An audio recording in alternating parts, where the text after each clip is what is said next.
Jonathan Warman, welcome. Welcome. Dude. Hello. Thank you. Welcome to my place. Dude, thank you for coming on, man. I'm super stoked. Yeah, I am as well. This is my first podcast outside of editing or mixing a podcast at work. I like it. I like it, so man. This is great. Well, dude, I think this is just going to make for an awesome episode because you and I got to talking. It's so random how a lot of these things happen, but I was posting these like nostalgia, Spotify or not Spotify tracks from like Death Cab for Cutie, Motion City soundtrack. And we had chatted a little bit before, but you're like, oh, dude, those are great guys. I toured with those guys. I was like, yeah. What the fuck? What the fuck? And then we just started going down a rabbit hole, man. And you just seem like you have the coolest path because you've for a long time toured as a musician. You've worked as a producer and engineer. This has translated into working now at Microsoft as a musical supervisor and composer. You're doing your own composing. So, I mean, there's a lot to get into. Yeah. It's been a really interesting journey since, I don't know. I left high school and was sort of confused on what to do. And, ending up here and the past 10 years, it's been a really, really, really wild ride. Yeah.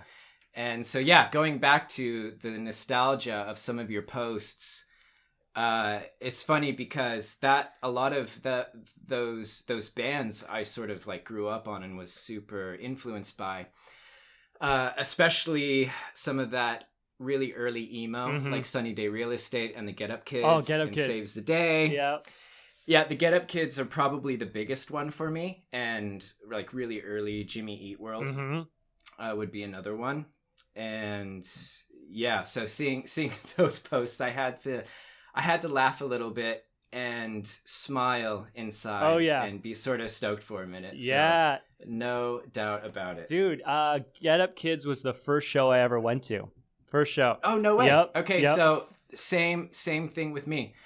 The first show I ever went to was a Vagrant tour. And I think it was the Get Up Kids Kofax and the anniversary. Yeah. And it was at the Graceland in Seattle, which is now called El Corazon. And I was 15 years old. And that's when everything like started for me, I think. That's when life started. And I remember seeing the white 15 passenger vans parked outside. And I said, oh, I really want to do that. That's what I want to do. And somehow I actually ended up doing that for way too long.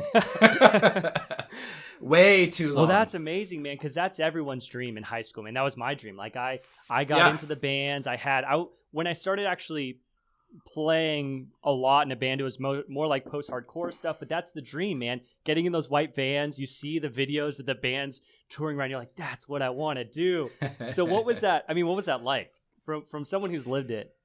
Yeah, so I was really lucky too because I did some sort of tough tours that were, not awesome. But then I was also able to do some really higher end tours where we were playing A-list markets, playing really awesome A-list venues and theaters, and playing to a lot of people every night consistently. So I got to sort of experience the spectrum. And thankfully, I was able to do a lot of the later part of the better part of the spectrum more than the crappy part. That's good. Because I was just really lucky, I think. So it was awesome. And I will say also, it was really hard. And the first, I think, 3 years, it was difficult, but it was really fun. And of course, it looks really cool on Facebook and social media. But deep down inside, sometimes you're just like, oh man, what am I doing? Because you are gone for months and months at a time. Yeah.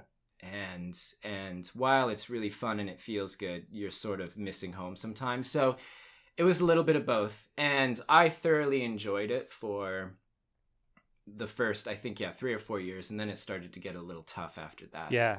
And, and then finally there was a time right when I was getting married where it was kind of like, okay, it's time to sort of think about what you're going to do now because I miss you and you're gone like more than half the year every year. So yeah.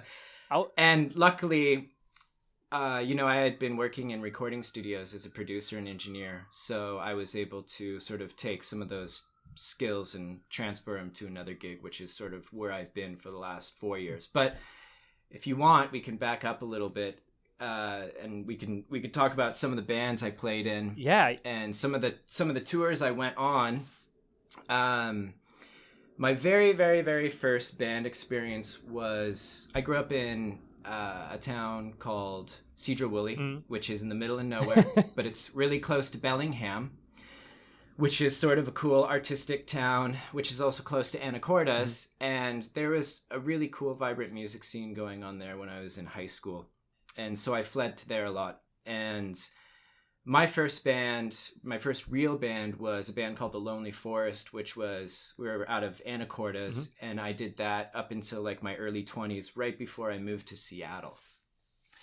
And that was a lot of fun. I met a lot of really great people, and the band did fairly well when I was in it and did really well after I left. And it was cool because it sort of helped me be able to meet a ton of awesome people and sort of, I don't know, be taken serious or something, you know, in a town, being a young kid. And after that, I was in Seattle doing the studio thing, making records, producing records, mixing records. And, you know, there was times where it was really good, times where it was slow. And so I was like, oh, well, maybe I should start touring again or playing in a band again. And so I joined a band called Fences and went on tour with that band for, I think, just over 4 years, maybe. Oh, wow. And so big bulk of my touring career was with them, doing, you know, pretty extensive US tours with bands like Against Me and Hello Goodbye. Oh, yeah. A pretty big spectrum of, well, I mean, just lots of great artists, really. And it was cool because we got to do a lot of the festival circuit and do Coachella and Bonnaroo and sort of experience some really, really, really fun moments musically. And, you know, I never thought I would do Lollapalooza or anything like that. So that was super fun. I was actually looking at some old pictures from those times recently and reminiscing and kind of laughing at all the shit that we got into. So I did that for a long time and then left that group. And what's interesting is that sort of spawned into a bunch of other playing with a bunch of other bands that I had played with and toured with in that band. Excuse me, my tea. The touring community is kind of small, is another thing that I realized. And so I jumped on board and was playing in, A Great Big Pile of Leaves. Did some awesome dates with Motion City and Hello Goodbye and an awesome band called Young. Wait, let me see. You might have to edit this out. No, no I worries. want to make sure I get. I want to get the name right because they're so awesome. Young Statues. Yeah, Carmen's band. I think they're from Jersey, and they were just freaking awesome, man. So that was a super fun tour, and then that spun off into, you know, a few others, and then I was sort of coming back home and wanting to be back home more. And my wife wanted me to be back home more, but I still wasn't sure what to do. And I started playing with a singer-songwriter artist in Seattle named Chris Orlowski. And he's a really awesome guy. And the first tour I did with him, it was actually just him and I doing like a duo. I played ambient guitar and piano, and he played acoustic guitar and sang. And we did... I don't remember. I don't think it was a full U.S. tour. It was like a half U.S. tour with Sarah Watkins. Okay. Yeah. From Nickel Creek, and she is just an incredible fiddle player. And her brother just slays on the guitar. And she just had the most awesome backing band. It was just killer. And that was a great tour. And then I did a bunch of other tours with him and Jamestown Revival and some really fun full U.S. runs. And just like, tons and tons of late nights and fun times. Damn. And big festivals and lots of 15 passenger vans. It just went on and on and on, probably for a little bit too long, I think, but I don't know. Well, one thing that strikes me with this whole conversation is like, I remember being young and wanting to do that, like wanting to have that path. And there's always the notion from, I think for me, parents, but whatever, teachers, society, that you can't do that, because at the end of the line, what are you gonna do? There's gonna be nothing there. And at a young age, you can kind of start to believe, you're like, well, I mean, I guess, I guess they know, I guess that's right. But now that I'm a little bit older, I'm 30 years old now, and I'm having these conversations. It's so apparent that, like, as you go through that process, you're meeting people, you're learning, so you can go in and start doing engineering work. You can start producing in a studio, and that's just going to mold into different things. It's not like this, like, on and off switch, Yeah. Yep. And Go ahead. No, sorry to cut you off. No. I was just going to say, I think that's just so important for people to hear, because, for people that are younger on their path and they're thinking like, well, I don't know, maybe I should try this, blah, blah, blah. It's like, I love hearing those stories where it's like just going down a path that's really, something that you internally enjoy, and things are going to open up somewhere along the way. And I just think it's incredible that you had this amazing story, and it's kind of snowballed into now a career at Microsoft. I mean, it's so cool. Yeah, no, it's awesome. And it's funny because forever, I thought I was going to go to college and study music, but I was previously classically trained and studied classical music greatly. And I thought for sure I'd be a performance major as a flautist or oboist. And that was the path I was on. But I found a guitar one day and a piano, and that sort of quickly changed. Yeah. And then, of course, going to that first show that I ever went to, that changed. That was a really big shift because I fell in love with those guys that night. Yeah. I mean, really, genuinely, so much. And yeah, it's the Get Up Kids' fault. It's like to college. I wonder if it was the same. So you said you were like, what? It was a Vagrant tour. What? Yeah, it was one of the big Vagrant tours. What was the year? Would you guess? Because I think I was something like 13, maybe. Yeah, 2001, maybe 2002. I don't know. They may have a lot. Like, I saw them in Arizona, so I saw them in Phoenix. But it was for sure the first tour I ever went to. My dad drove me up to Phoenix. I was with one buddy, and they, for a long time, were just such for myself as well, just such an iconic band, and so a band that really inspired me to start making music. And that's so funny, man. That's so funny. There was a time where I don't remember what band it was, but we had a couple dates on the calendar to tour with them. And it didn't happen, unfortunately, but that was like a really big deal for me because all I wanted to do was go on a run, whether it was 2 weeks or 3 weeks with the Get Up Kids, but that was like my dream come true. And of course it didn't happen, but that's okay. Oh yeah. Them and Jimmy Eat World would be like the dream tours. I think just because they were so, I don't know, they molded me greatly, especially as a guitar player. Oh yeah. And that's what I learned to play guitar to, was just all of those records. The early Jimmy Eat World was that first album. I think they're from Phoenix, if I'm not mistaken. Yeah, they're somewhere in Arizona. Yeah, somewhere in Arizona. Yeah. They were also for me, and it like they came out of nowhere because I remember at the time I was listening to a lot of Blink, a lot of Green Day, and they had such an iconic sound and it was so different. And I mean, that first album, I forget what the first album's called, American something.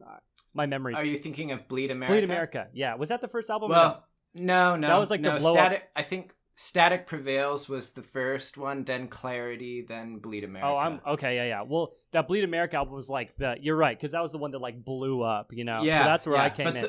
Yeah. I think the one before it might have been a little better though. Oh yeah. In my opinion. Yeah. In my opinion. That's just me. Go listen to it. It's really epic. I love listening to that music from a while ago because it speaks to me in a different way. For sure. It just brings me back to that time, and it's hard to compare that to other music. I mean, it's challenging. It changes something in me. But anyway, so yeah, Jimmy World for me was a huge band as well. That would have been crazy. When you were, and I don't want to spend, there's so much to talk about, but when you were with these guys like Motion City Soundtrack, Hello Goodbye, and touring with them, was there any crazy like rock star story around that? Because I feel like the early 2000s, people were still rock stars then. Now with social media, a lot of people have communication with guys that they idolized. So there's less of this like removal of the artist now. Yeah, yeah. Well, a lot of my touring happened a little bit later in the 2000s, not quite that early. But yeah, there was some pretty crazy nights. To be honest with you, I think probably one of the more wild tours I went on was with the Jamestown Revival guys. And one of the two singers in that band, the lead singer, he was just outrageously awesome. But the shenanigans that we sort of partook in on a regular nightly basis was pretty epic. Yeah. But to be totally honest with you, the first couple years, yeah, we would misbehave sort of a lot. But then as we started playing bigger rooms and to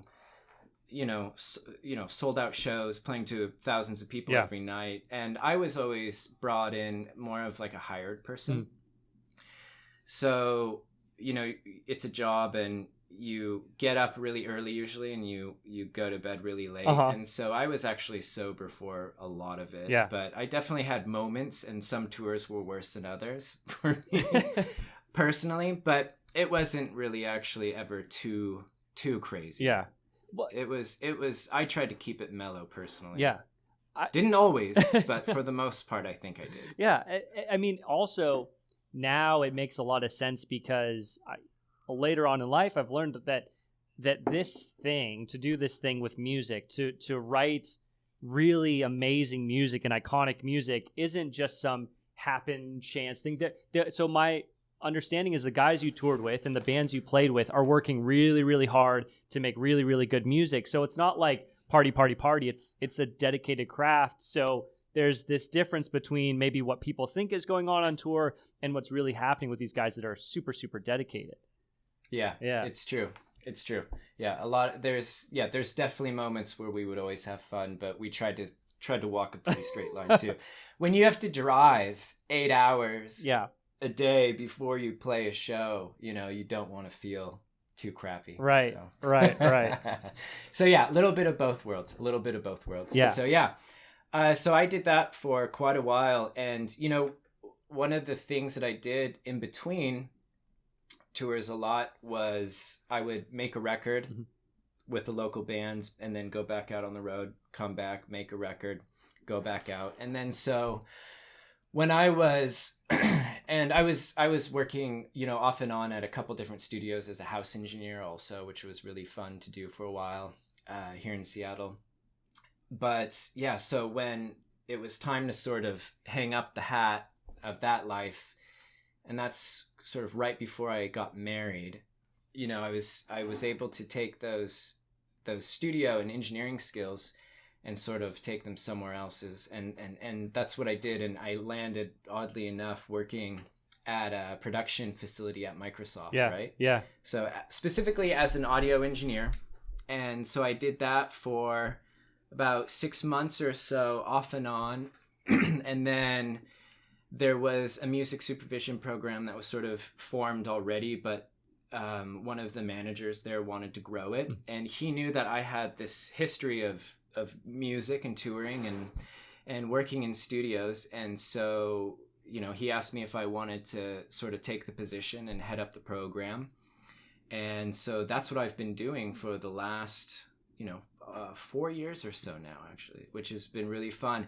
And what's cool is, I was able to take this thing that I love and still sort of have it be every day. I can focus on this.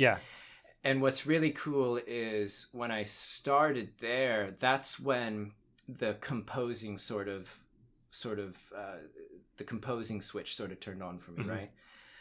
I had made tons of records, but I had never really tried to write music outside of a band setting. And I was given a couple computers, a work computer, a take-home computer, and on the work computer was the Native Instruments Complete suite. And that just blew the doors open for me, and my whole focus has sort of just totally changed since I discovered that. And so now for like the last 2 years or so, I've been actually really focusing and composing and writing a lot more at work, for work, and of course at home. So dude, yeah, it's been interesting. That's awesome, because that's one thing I definitely wanted to learn more about is when I listen to the album that's out now, Lull. It is a very different sound from some of the names, you know, that have been passed around here. So was that always a interest, or when did that genre become a big interest for you, and a big influence for your sound? So I have always been a really big fan of classical music because I grew up playing in orchestra and symphony, and my trajectory was to be a performance major for a really long time. And so I had that love, but I was also really into a lot of ambient music and been a huge fan of it, but I never had the things that I needed to produce that kind of music. Or the what I had in my head anyway. You know, I could do, you know, some keyboard and guitar sweeps and reverbed out drones and whatever, but I wanted to write, I think it's considered neoclassical or modern classical, right? And I didn't have the strings. I didn't have the sort of beautiful little detailed acoustic elements of all of these instruments. Those tones and textures were in my head, but I hadn't obtained them yet until recently, right? And so over the last couple of years, as I started composing and writing more, I also was buying sample libraries and learning how to perform, manipulate, use them to sort of capture and create these soundscapes.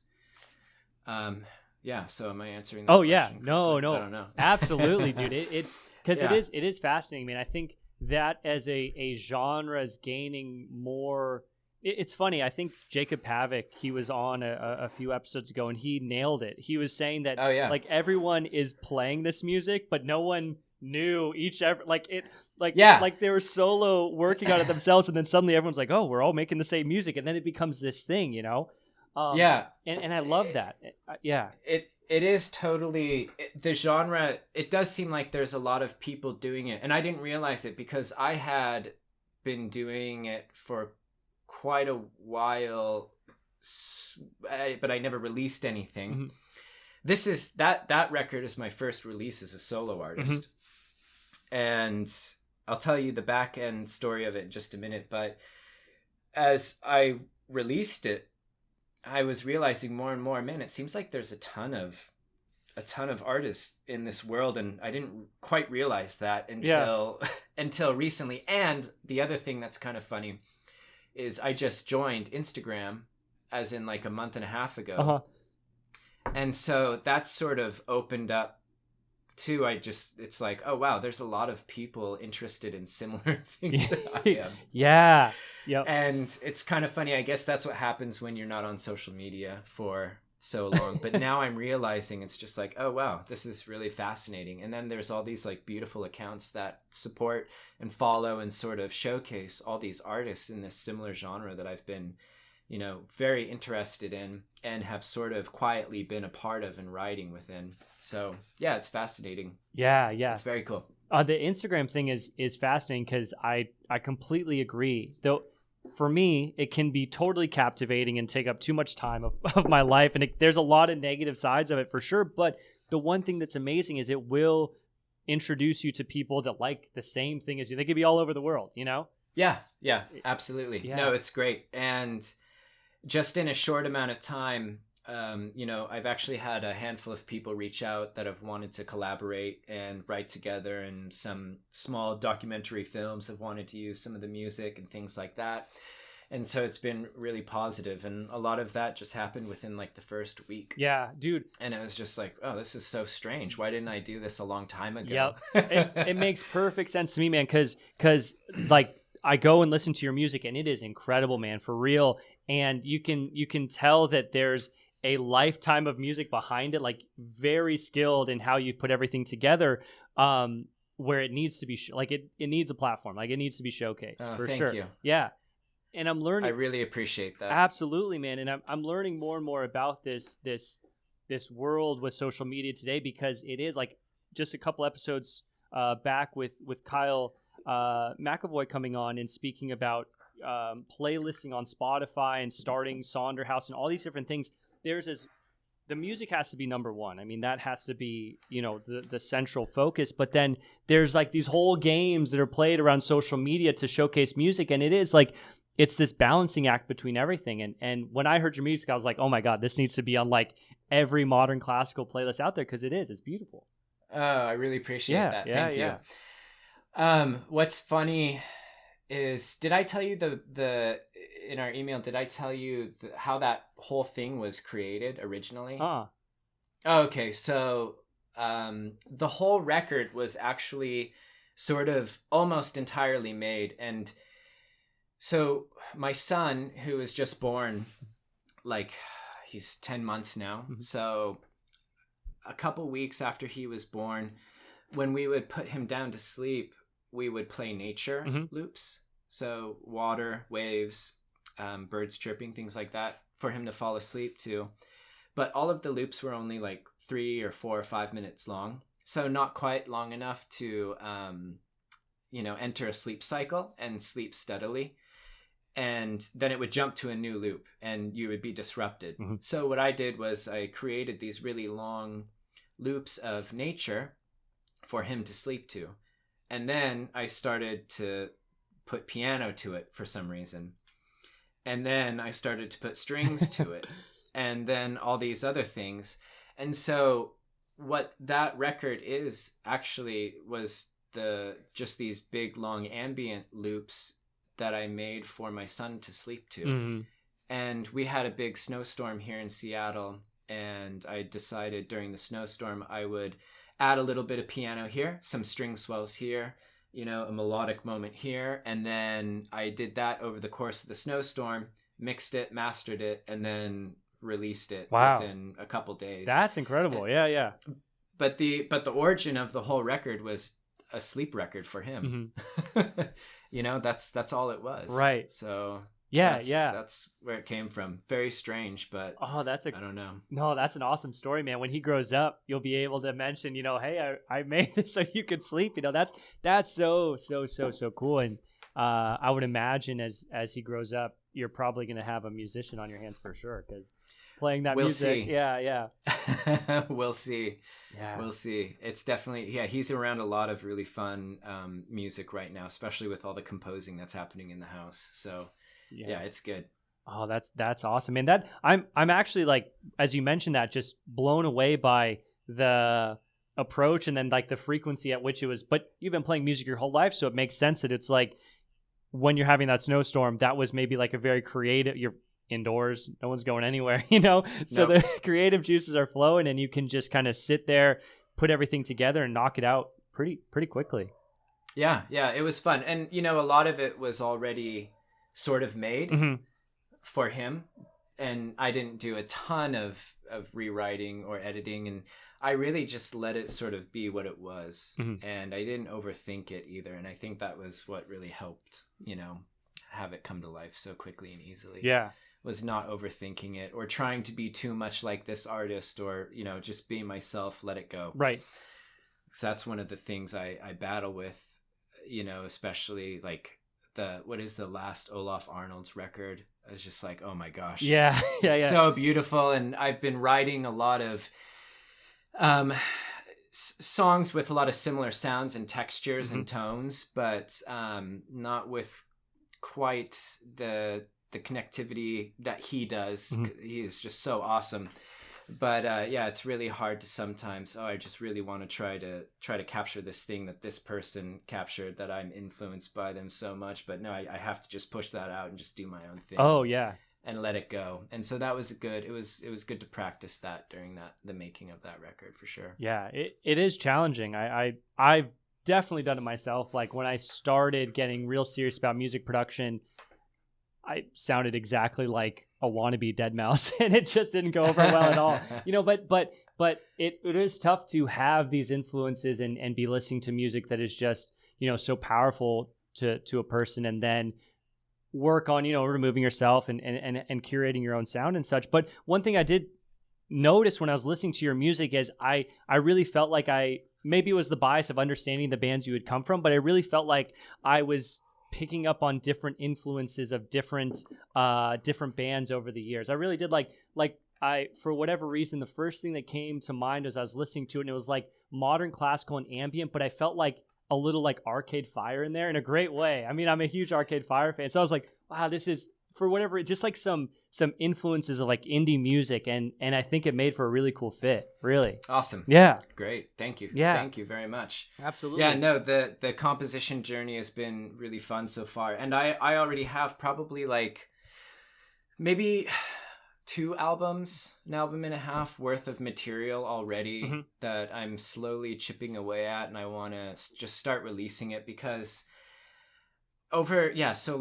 since I've been doing the music supervision job, I've been sort of less active in playing out. I still play with one band and an artist here in Seattle occasionally, but I haven't been as active as I used to be. So I've just been writing, and I just have tons of material. So I'm hoping to release some more really soon and hoping to collaborate more with people as well. So it's sort of like two of those songs I shared with you, the moody bear music, right? So that was something that came out of Instagram, actually. He reached out and was like, hey, I love these sounds and I love this and that, and he was doing this thing and then I was doing this thing, and he wanted to sort of do a collaboration, and I was totally into that. And so of course we just did. And I know you heard some of that, and I'm hoping to do more of that coming up. It's been really fun, and it was fun to sort of take away all the stems and everything and just have the vocals. Oh yeah. And just, okay, let's just go to town and see what happens. Yeah, man. The stuff you had sent over there is really, really beautiful too. I everything you've sent me has just been amazing. You sent me some of the unreleased stuff that's coming, the unreleased Piano Dream that's kind of hidden, but it's on the way. I mean, that's amazing, man. And from my perspective, like if my 2 cents is I think this is just like the perfect fit for Sonderhaus. I don't know. I mean, that's my thing. Just because it came on in terms of releasing music, I think it should be pushed there. But dude, regardless, it's amazing, man. You have some really cool stuff on the way. Oh, thank you. Yeah, I really appreciate it. Yeah, dude. So appreciate it. Absolutely, man. So have you found then? I mean, you've had a lifetime of writing music in different genres, and have you found that anything in particular sticks out when that kind of aids you when you're working on new music in a creative sense? I mean, certain times of the day, anything of that sort, where it's like you can really be tuned into your craft. Oh boy. That's a tough question, I know, but yeah, it's funny because I've always been a night owl. And as I've become older, I'm starting to become more and more of a morning person. And I will say the last couple months, I've had a lot of really early writing sessions early in the morning. And those have been absolutely hands down the most productive times of day for me personally, is early in the morning. Interesting. But it's just super hard to sometimes get into the studio and actually, go for it early in the morning. But when I do, it's always the best. Unfortunately, to be totally honest, the majority of the time it's later in the evenings and during the day when I'm sort of being interrupted a lot, where I'm working the most. Yeah, as of right now. Right. Yeah, because you have a new baby, 10-month-old. So has that? I would just imagine it's got to be so interesting to be working to balance these things. I know you'll find a balance, but has that? How has that played into the whole thing? Oh man, it's really hard, but it's really awesome. Yeah. It's all the great things that people say it is, and it's also really difficult, but it's without a doubt the coolest thing that I've ever personally done. But it's brutal sometimes, I'm not gonna lie. However, what's really interesting is it's given me sort of a new drive to sort of get out there a little bit more, try to take on some new projects, and I don't know, just sort of go for it, because with that, hopefully will come more stability for him. Yeah. And the family unit, right? So that's sort of like the number one goal at all times is how do we find stability? And so he's sort of creating that drive to find more of that, which is cool. Oh, I don't know if that made any sense at all. No, it totally does, man. And I think that it's very interesting for a couple reasons. I was listening to a podcast just this last week, and I talk about it too much, but Tiger Belly is this podcast I love. And there's this guy, Brendan Schaub, on, and he's talking about everything he's done through his career, but he's like, the best thing that has happened and the most amazing feeling I ever get is, having my son. I go home. He's like, Daddy, you're home. It's like that doesn't compare to any of this stuff. So I'd imagine that's just got to be the craziest motivator, to just look at this and be like, I have a son, and one thing that strikes me is it's so interesting because you've totally embraced your love for music and treated it as a career and done things that people would dream to do. And this has been transitioned into a career at Microsoft. So I just looking at this path, it's like it'll be so interesting to see, because my guess is like with this new change in your life, it's just going to change into something different. And it'll just be this progression, Yep, it is. Yeah. It's already shifting and changing right now. But yeah, like you said, that's like he's the drive and the motivation to sort of keep on stepping it up and don't be complacent and, find your way. Yeah. So it's awesome. Yeah. Coming home every day or in the morning and greeting him, it's pretty awesome, man. Yeah. I'm not going to lie. Yeah. It's a good feeling. It's a really good feeling. Yeah, man. So that, and as this, I think this is a kind of an interesting time where to ask this question is through your career, how I've asked this in the past where I've seen guys who have just done a lot, and I ask if it seems like it's up to chance. Is there like this luck involved, or what do you attribute your path to? I mean, my kind of deep feeling is the people that just work really hard and say, I'm going to do it however I have to do it. I'm going to get it done somehow. Things open up and things happen. Do you feel that way through your career, just playing with these different bands, working at Microsoft? Yeah, I do. I think a lot of it is persistence and being okay with failing a lot, to be totally honest. And, my biggest thing was before I actually started, my day job, I had spent almost 2 years reinventing myself over and over and over again.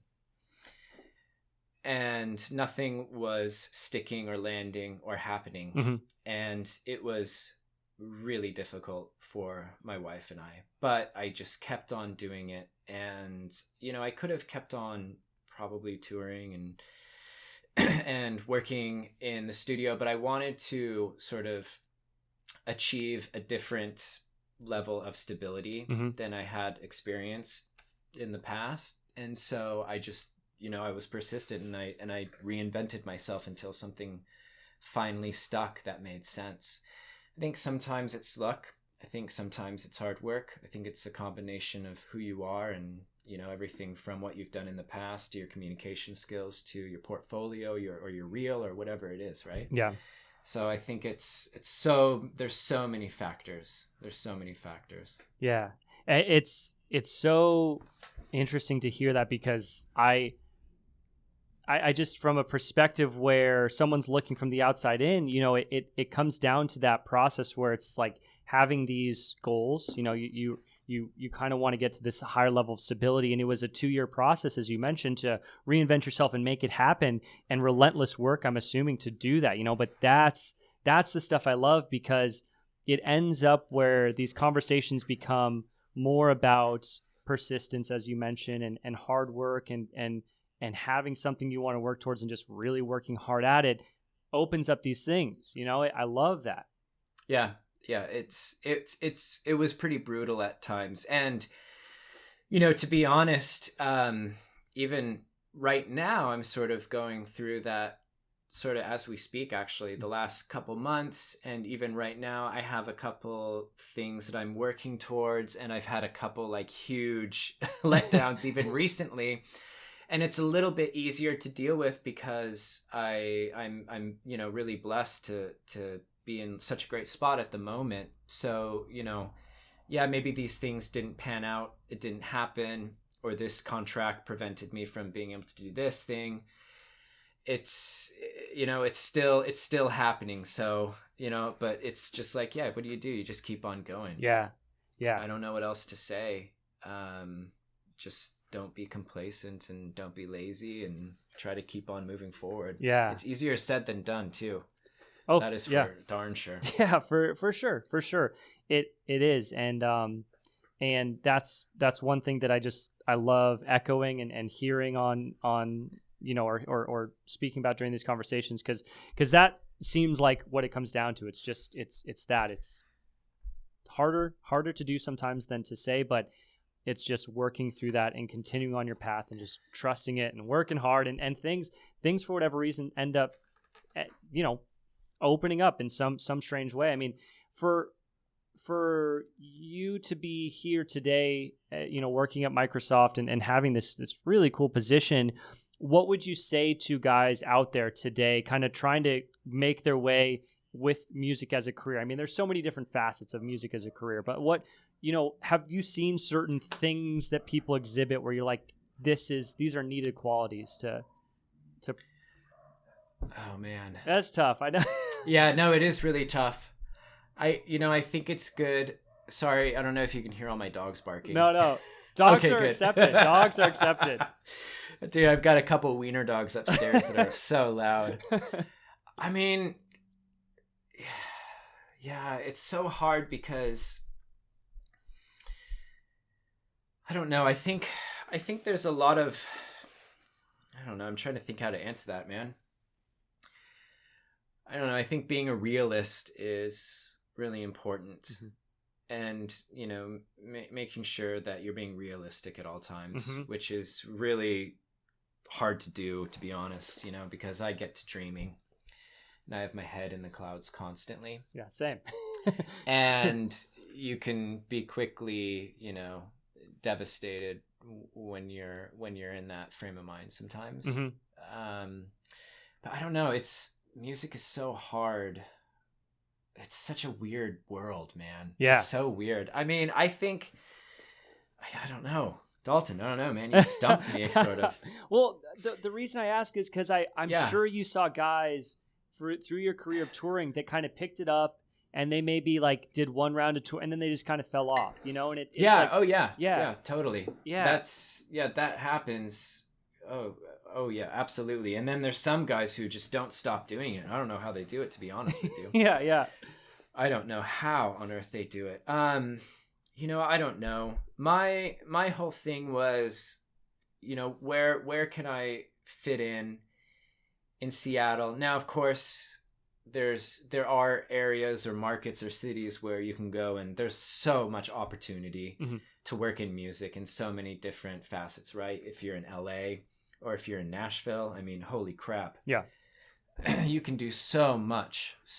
In Seattle, it's been really hard. And, like I said, even right now, I'm sort of trying to shift into a few other weird little areas and things. Yeah. So I don't know how to answer the question. Yeah. Well, and it's okay. Cause one thing that, comes up so frequently and it's something I always kind of like to talk about is this path, because with music, there's no set path, there's no like, go to depending on what you want to do, but yeah. Unless you want to go on that educational path, which you can work in music from there. But I mean, like really this kind of entrepreneurial path of music where there's no set path, you got to kind of figure it out as you go.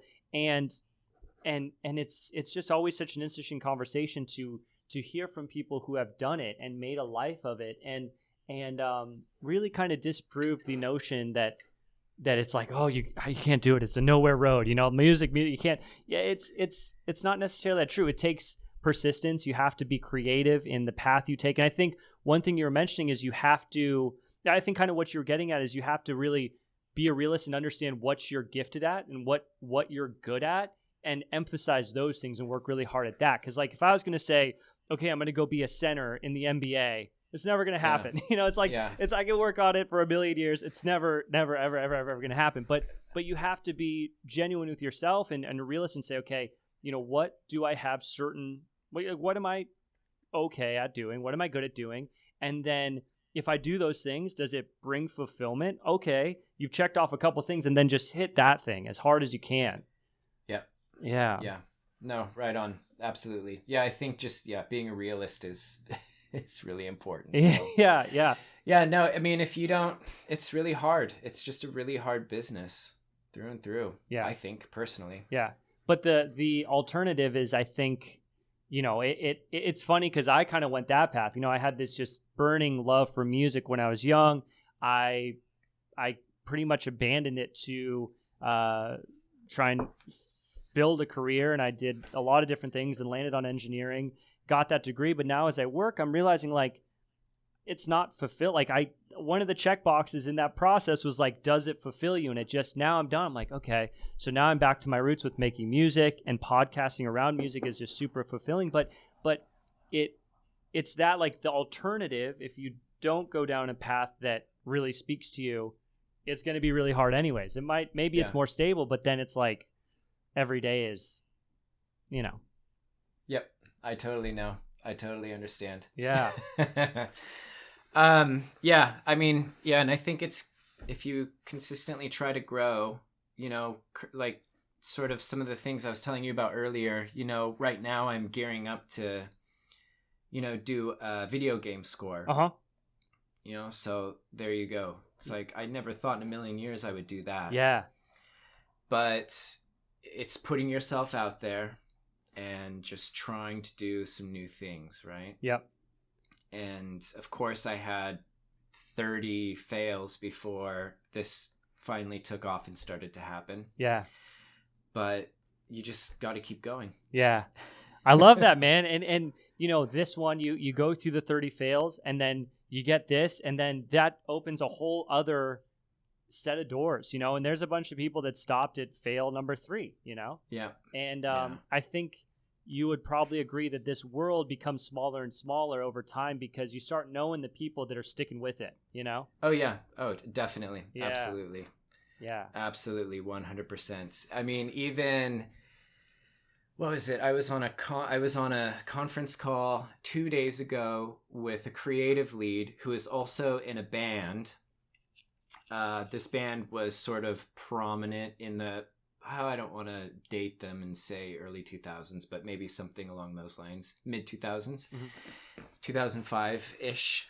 And he was in Nashville doing a record, and the producer of the record I'm also working with on a project for Microsoft, and I hired him to do this project, and he was talking about it. And this guy also works for Microsoft, but not with music, but on this creative team.